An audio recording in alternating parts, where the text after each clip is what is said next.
sebenarnya Profesor Muzaki ini kok punya cita-cita sampai menjadi profesor ini, bagaimana riwayatnya itu?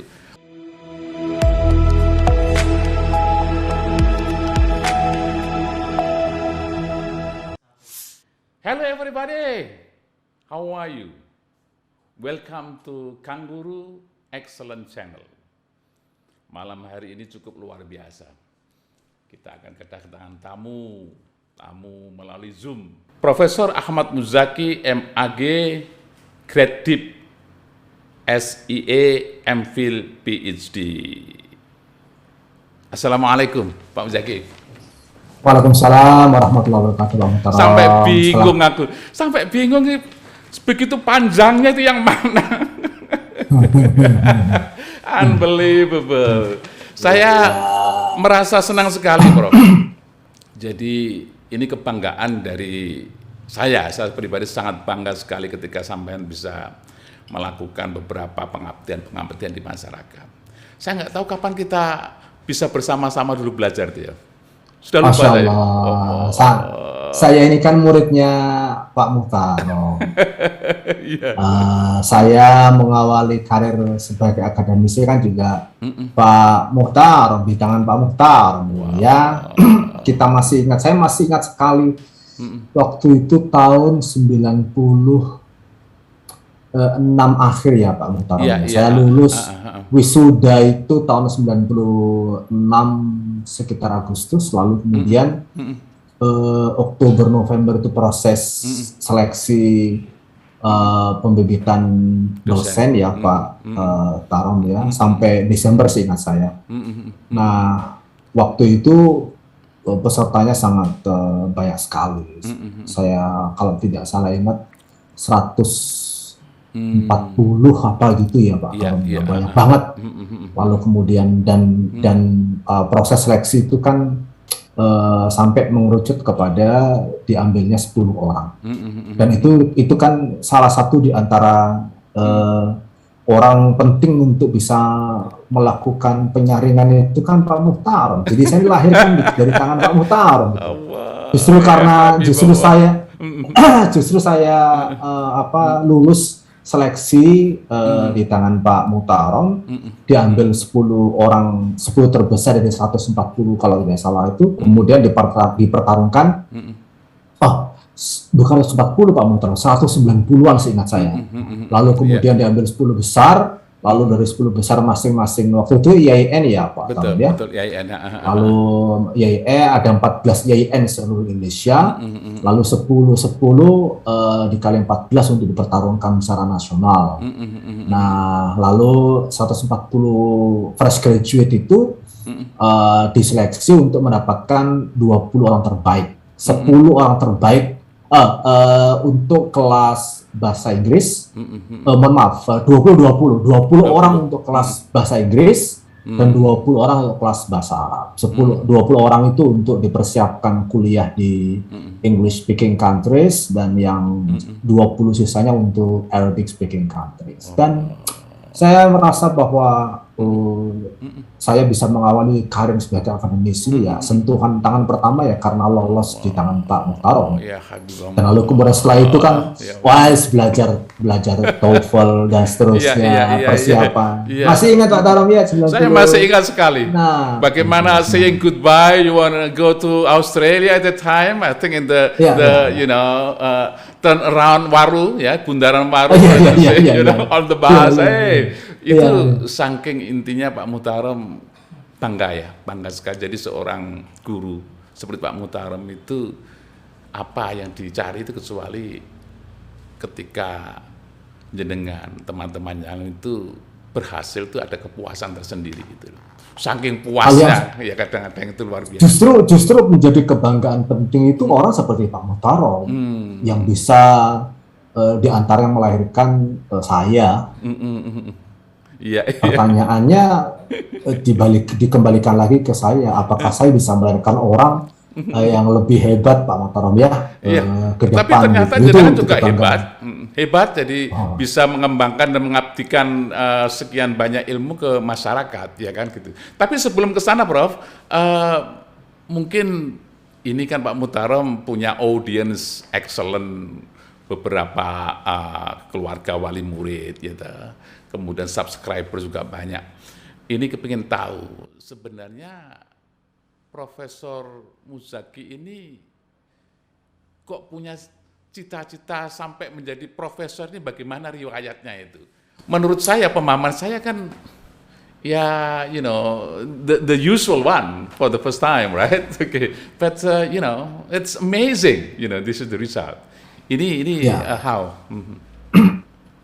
ya, saya nggak pernah berpikir Pak Muhtarom ya bisa mencapai karir akademik guru besar dalam usia kurang dari 40 tahun ya Pak 40 Muhtarom. tahun, ya, termuda di Indonesia, insya Allah gitu ya. Ya, ya, sampai sekarang alhamdulillah begitu. Belum 40 tahun sudah guru besar. Saya sederhana waktu itu, bapak saya ini adalah guru, Betul, bapak saya ini kepala sekolah madrasah ibtidaiyah. gitu ya. Sederhana, saya hanya bercita-cita saya kepingin seperti bapak saya. Saya ingin menjadi guru, Gitu ya. Oh, gitu Pak Muhtarom. Saya ingin menjadi guru.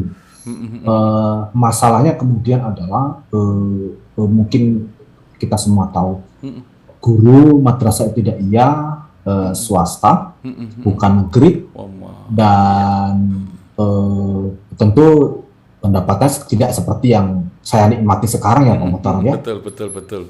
Iya.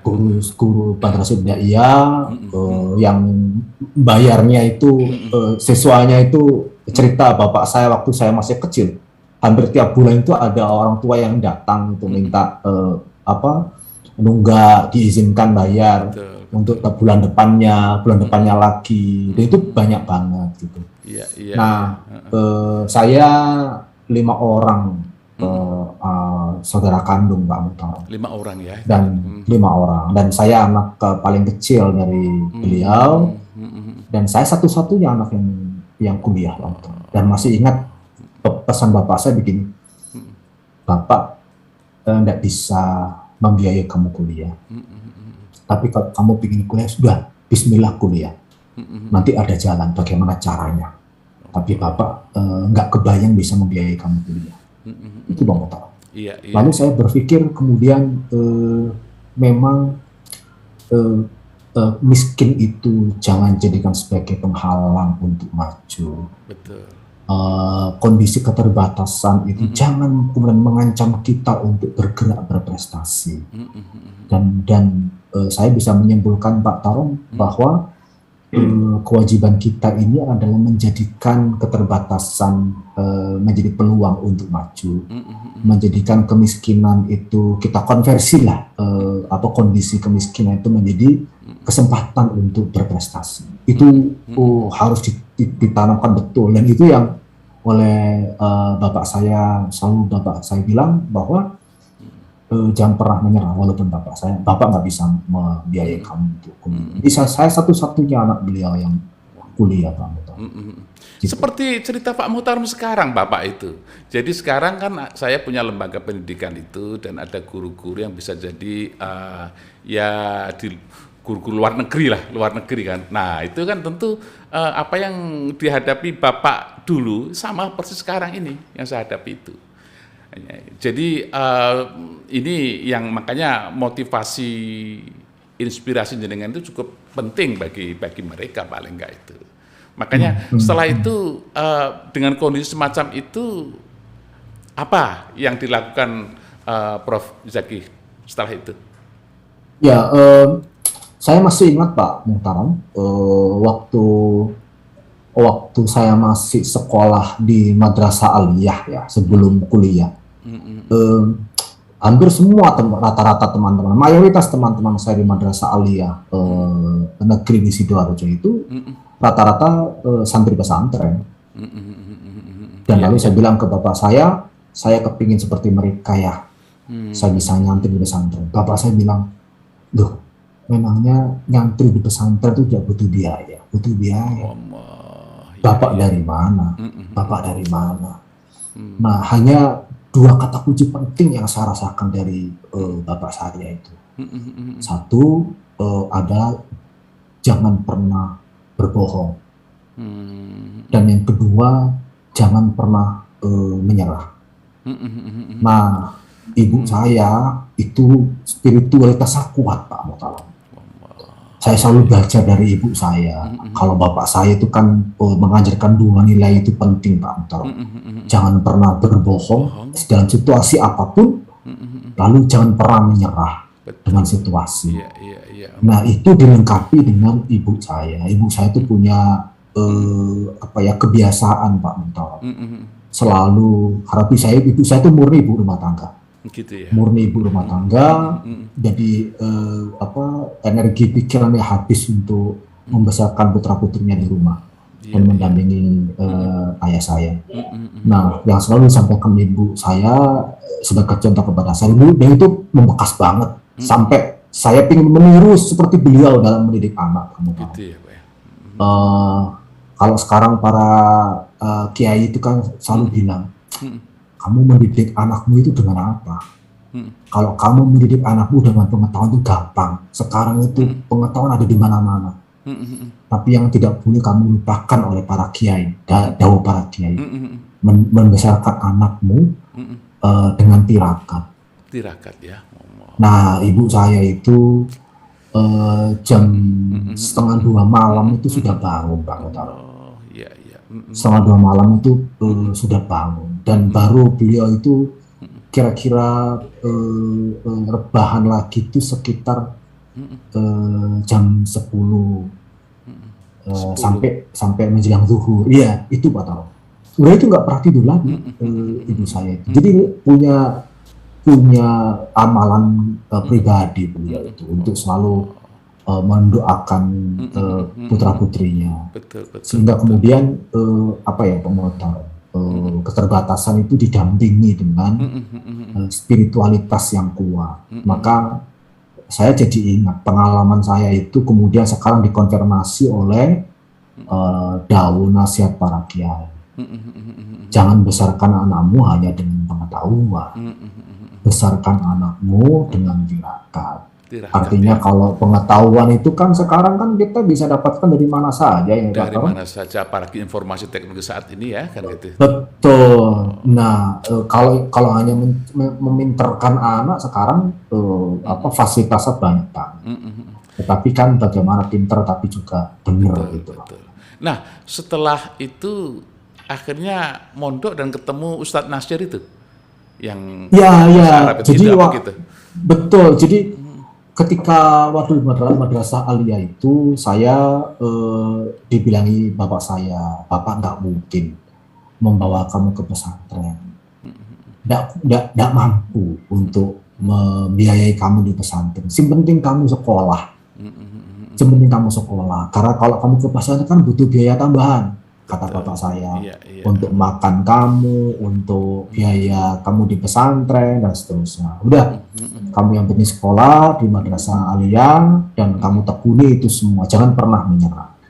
Nah, dari situ kemudian saya ketemulah dengan abahnya Ustadz Nasr itu yang ada di madrasah aliyah. Saya pertama kali berada dalam sentuhan abah beliau. Apa beliaunya ya? Apa beliau ngaji ilmu istiqaq, ilmu sarfi, ilmu nahwi, ilmu ma'ani itu di beliau pertama kali. Saya sering ngerasani dengan beliaunya ketika dengan waktu sering main ke language center ya, mungkin SKB itu sering ngerasani itu. Itu sangat luar biasa. Katanya gitu untuk bahasa Arabnya itu kan. Saya juga ngomong bahasa Inggris juga bagus itu, bisa dibina, sehingga kita itu setting ke arah luar biasanya itu, artinya kita sering rasani itu. Makanya kadang-kadang saya rindu juga dengan Ustadz Nasyir itu, kan gitu. Bahasa Arabnya zaman-zaman dulu ya Ustadz ya itu. Nah, setelah itu gimana Prof? Kan jenengan kan di bahasa Arab, gitu. Kok akhirnya tertarik ke bahasa Inggris ini kan luar biasa, ada transformation rupanya di sini ini. Iya, saya memang bahasa Arab saya selesai di tangan ahbahnya Ustadz Nasr, Kiai Abdurrahman. Kami menyebutnya Mbah Tun gitu, manggilnya beliau Mbah Tun. Nah, selesai di beliau lalu kami didhawuhi, wis cukup dengan saya, sekarang kamu ikut Nasr gitu. Lalu saya lalu kemudian di tangan Ustadz Nasr lah, lalu kemudian semakin apa ya, talakluk gitu, bahasa Arabnya begitu, semakin meletik di tangan Ustadz Nasr, sehingga kemudian saya di tangan Ustadz Nasr saya tuh masih kelas 2 akhir, kelas 3 Madrasah Aliyah itu saya udah belajar ilmu nahwi al-binyawi, saya udah belajar teori gramatikal struktural, transformational generative grammar, itu udah belajar, yang itu baru dipelajari di anak S1. Betul, belajar ya. linguistik yang S1. Tahu udah selesai, saya udah membaca kitab Al-Arabiyah Ma'naha wa Mabnaha dan seterusnya. Itu karangannya Tamam Hasan. Itu Madrasah Aliyah. Jadi saya udah mengenal tokoh-tokoh bahasa hebat itu Pak Muhtaram dalam bahasa Arab itu di tangan Ustadz Nasr. Makanya dia menantang saya begini, Pak. Orang masuk IAIN ini kira-kira bahasa Arabnya itu memang dari IAIN apa dari luar? Saya sangat bangga sekali. Mestinya juga dari IAIN juga ada, enggak? Dari luar itu dasar-dasar yang luar biasa itu menciptakan anak-anak yang biasa, tambahan kemudian dikembangkan. Gimana itu waktu itu? Betul sekali, Pak. Betul, ya? Saya merasa bahwa sebelum kuliah itu saya sudah mendapatkan banyak ilmu tentang bahasa Arab dengan berbagai macam varian ilmu alatnya ya Pak Muhtaram, ada ilmu ma'ani dan seterusnya itu di Ustadz Nasr, di Madrasatul Ansum. Nah, membaca kitab, saya senang sekali. Jadi Ustadz Nasr kalau ngajar ke saya di pesantren kecilnya beliau itu, lalu saya paling senang. Lalu yang tadi bicarakan beliau itu, lalu saya selesai langsung lalu ke beliau saya bilang, Ustadz, tadi yang jenengan sampaikan Tamam Hasan Al-Arabiyah Ma'naha wa Mabnaha, saya bisa lihat kitabnya. Nah, beliau langsung tunjukkan kitabnya. Lalu saya pinjam gitu, Pak Muhtaram, pinjam 1 hari, 2 hari berikutnya saya kembalikan. Jadi menurut saya orang pertama kali yang mendidik saya, memberikan sentuhan akademik level tinggi ya Pak Muhtaram, itu sama. Itu saya masih Madrasah Aliyah, Ustaz.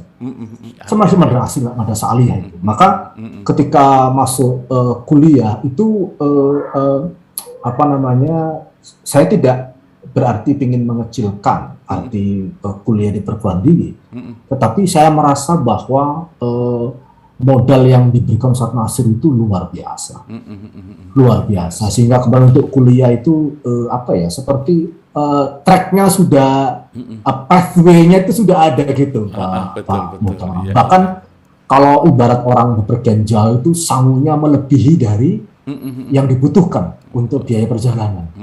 Nah, apa memang karena sudah punya sangu banyak, bahasa Arab sudah ngelontok ibaratnya, apakah itu yang membuat pada akhirnya transformasi kepingin menguasai bahasa Inggris? Kapan berkenalan dengan bahasa Inggris awalnya?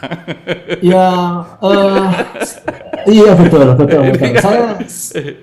Saya sebetulnya mulai menaruh hati belajar bahasa Inggris itu ketika saya mulai Madrasah Tsanawiyah sebetulnya. Gitu ya. Saya punya guru namanya Pak Pashun ya. Itu dialeknya cenderung bule gitu Pak. Bule ya gitu ya.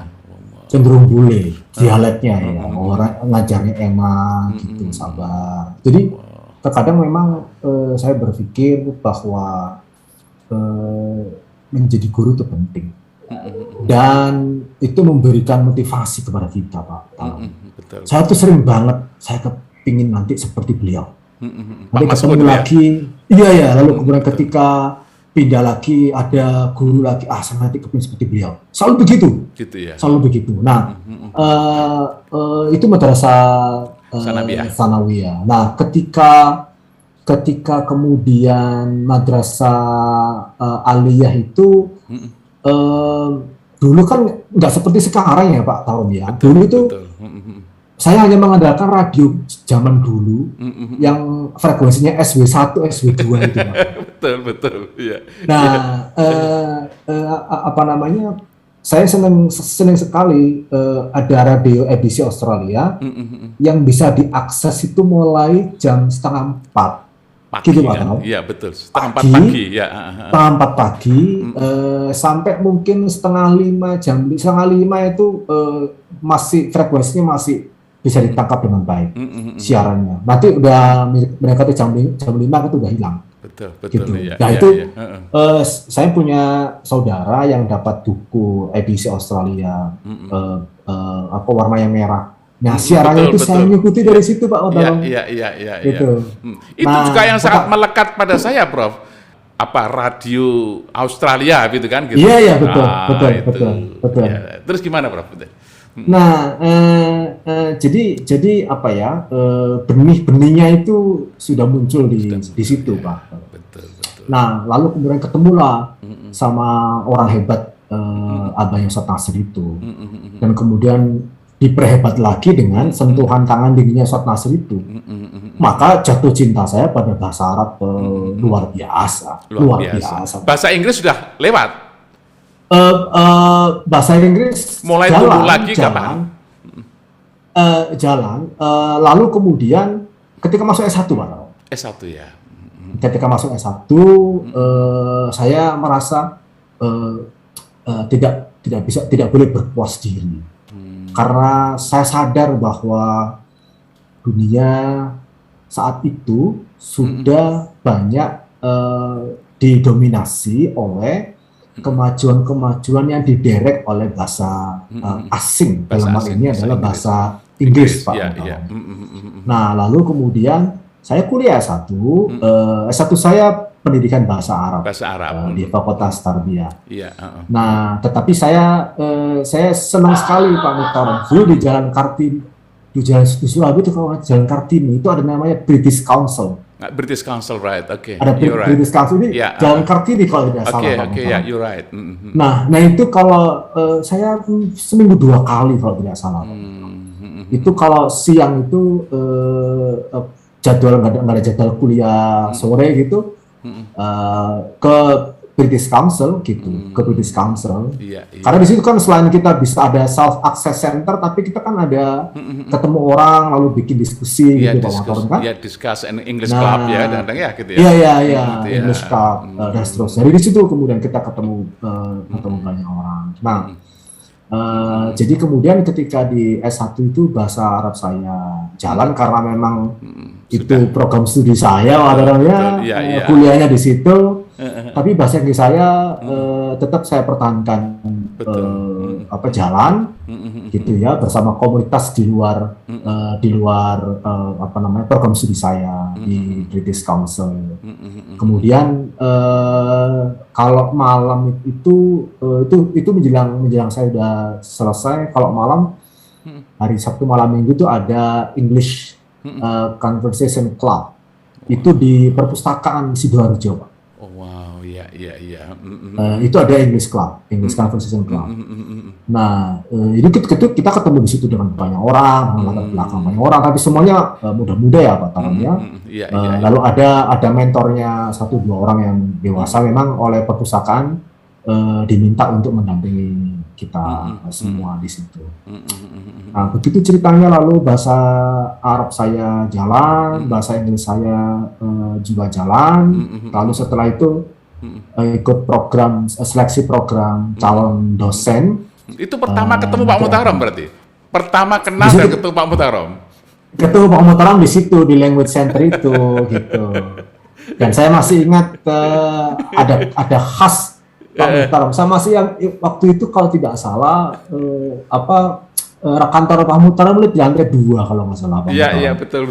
Dan saya masih ingat kalau ketemu Bapak di gedung itu ada khas yang selalu saya ingat sampai sekarang. Apa itu? Pak Muhtarom selalu melambaikan tangan begini. Tangan begini. Nah, jadi kalau ketemu orang, saya Pak Muhtarom melambaikan tangan dengan menggerakkan jemari. Oke. Nah, di situ saya kemudian semakin belajar, semakin siap untuk menghadapi apa ya seleksi lebih tinggi, belajar TOEFL itu kan di tangan Pak Muhtarom. Iya betul. Di language Tapi center luar itu, biasanya gitu. dengan understanding of readingnya itu, saya pikir ini bahasa Arab tapi melebihi yang mungkin TOEFL-nya bagus sekali. Nah itu yang menjadi penilaian saya bahwa jenengan memang good in English, so go to the West, not go to the Middle East. Itu yang diarahnya. Dan waktu itu memang ketika seleksi udah diterima di seleksi di Jakarta kan, di awal kan sudah diminta untuk memilih ya Pak Muhtarom ya. Iya. Apakah Anda akan memilih untuk persiapan kuliah di Timur Tengah atau kuliah di English speaking countries gitu. Dan saya malah memilih kelas bahasa Inggris. Tidak memilih kelas bahasa Arab, Pak Muhtarom. Right. Gitu. Iya. Maka saya saya masih ingat waktu itu ada di ranking pertama ya Pak Muhtarom, di tangan Pak Muhtarom, ranking pertama, lalu bisa masuk di Jakarta 20 dari 140 itu yang lolos di Jakarta. Ya alhamdulillah disitulah menurut saya karir saya tuh dimulai dari gitu ya. tangan dingin Pak Muhtarom. Gitu. Dan saya bisa begitu karena lalu kemudian masuk di program lulus di program calon dosen. Betul. Di Jakarta, lalu di training di Jakarta tuh tahun 97, saya masih ingat Pak Tarom, tahun 97 itu ya. mulai awal-awalnya Krismon. Awalnya Krismon dan Pak Muhtarom kan baru pulang dari Australia waktu itu. Betul. Ya kan gitu. Betul. Jadi Pak Muhtarom baru pulang dari Australia gitu. Dan itu 97 itu saya masih merasakan betul awalnya dolar itu 2.400. Betul. Lalu tiba-tiba jadi 16.000. Lalu beasiswa kami selama 6 bulan di Jakarta waktu persiapan mau berangkat ke luar negeri itu oleh Kementerian Agama kan macet uangnya Pak Tarom karena dari 2.400 jadi 16.000 dolar itu. Gitu. We also discuss about your S2 at that time, and you decide to have S2 at UIN at IAIN, right? And and after that you graduated, and I came, and then after that you got the scholarship going Wah to. itu, ya. We discuss about that. I'm really blessed Pak Muhtarom. Karena saya merasa bersyukur mendapatkan kesempatan dari Allah karena bisa berkesempatan untuk kuliah S2 itu 3 kali Pak. Nah, pulang dari Jakarta 98 jadi dosen kembali di UIN Surabaya. Nah, sambil menunggu beasiswa, saya masih ingat itu. Karena dapat arahan juga dari Pak Muhtarom beasiswa. Kemudian saya kuliah. Cobalah seleksi itu berdasarkan beasiswa S2 di UIN Surabaya waktu itu ya. Tahun 99 saya mulai kuliah. Mulai kuliah 99. Nah, atas beasiswa Kementerian Agama. Kemudian tahun 2000 saya dipanggil oleh DAAD. DAAD itu lembaga pemberi beasiswa dari Jerman. Dari Jerman. Dan saya sudah lolos Pak Muhtarom sampai putaran terakhir itu wawancara. Tinggal seleksi terakhir, tahapan terakhir wawancara. Saya wawancara di Undip Semarang. Di Undip Semarang di hadapan 5 profesor. Saya akan kuliah di Jerman. Nah, saya diuji di situ oleh pertanyaan tentang pengetahuan tentang Jerman, pengetahuan dalam bahasa Jerman, termasuk juga pengetahuan tentang kampus-kampus di Jerman yang menawarkan program studi yang saya ingin dapatkan. Dan alhamdulillah saya tidak lolos. Tahun 2000 itu. 2000 itu saya nggak lolos.